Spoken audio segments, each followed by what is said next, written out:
Here are the numbers, okay? This here you have the serial number. It's a little bit blurry on this watch. Let me get you another one. And here you have the reference number. This is reference number of this model that all these watches, all the Rolexes men's, they just full size two-tone have. Okay, they all have the same number. Yeah, I mean, give or take, sometimes they make changes between bezels and so. And then this number is the ID number that only this watch has. You know, like your ID number. Probably here you can see it much better because this is it's not dirty. Here, see, this is the number. This is the reference number. So all the president's fluted bezel will have the number, the new ones. Yeah, 118238. It's a sticker that comes off after you wear it. It's a hologram actually. So you wear it for a while, it comes off. So this is how you would say, you know, the watch is fresh or not. And this is the ID number of the watch. You see?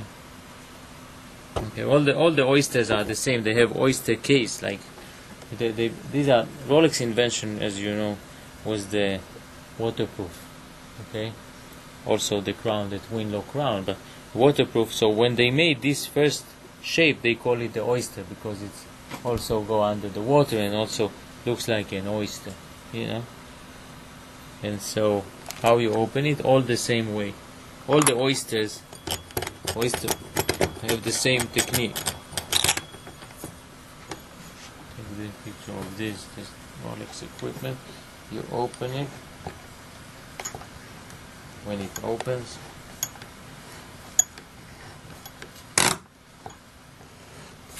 this is very tough. Maybe we have it. Alright.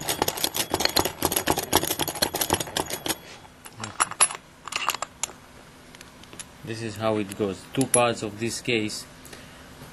This have, see the oyster, the Rolex marking with the reference ID number here.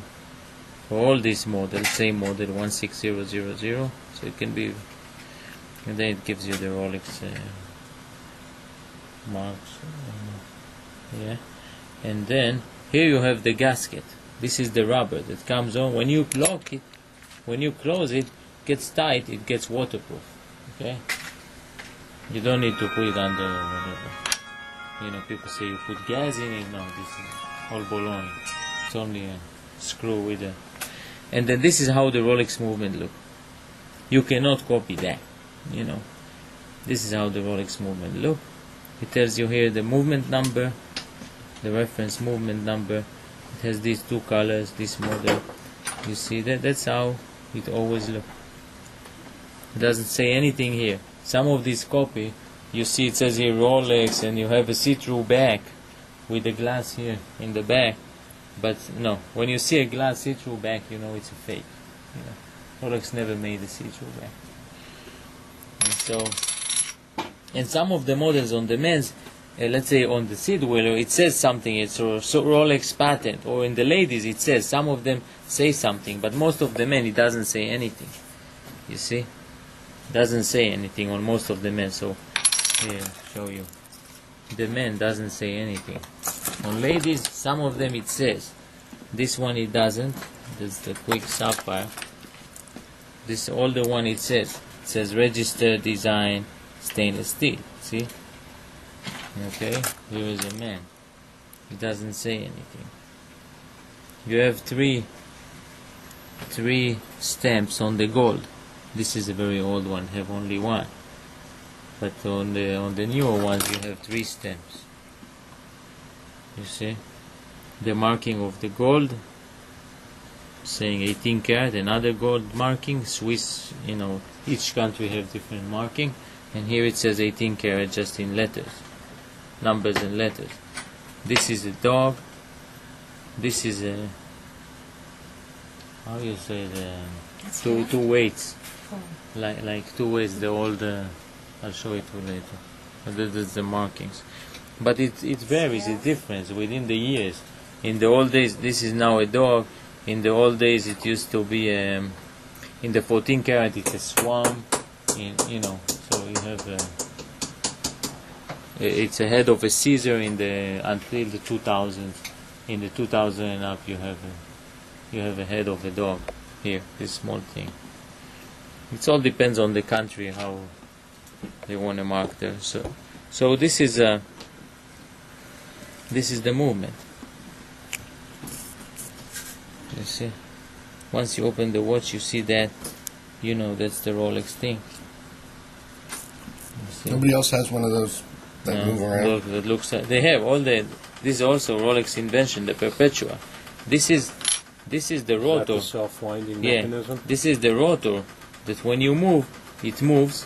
You move your wrist, it moves, and it winds itself. It winds the spring inside, and it gives the power to this wheel, and then later on translate to seconds. And so I think I have a fake one here. That's a fake watch. I mean, it looks the same. Okay. Then, see the movement? This is not the Rolex movement. You see right away. You see the difference? It was not made the same quality. Even the quality of the parts inside, the way they are polished, it's not, you know, it's like comparing a Fiat to a Bugatti, you know. So this is totally different.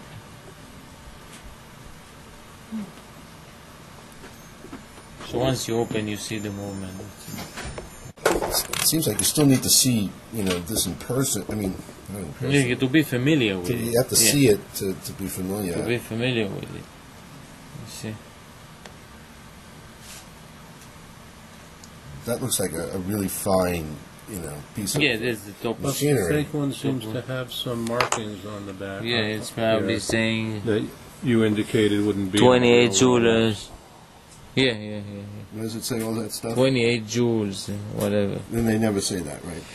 No, and also you see the movement. You see right away. I mean, I see right away the way it is here. It doesn't have the vents. You see the difference here. Yeah, the vents. What's Are they all have vents? What is vents? The little slots? Oh, no. Oh, yeah, they all have. You see? And this is the fake one.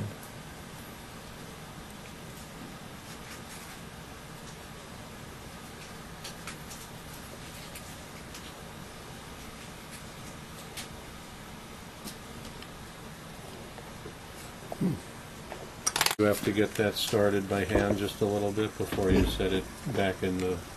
Yeah. This is a little bit difficult. It needs to be clean.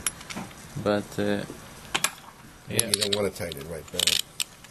Yeah, and anyway, we're going to clean it.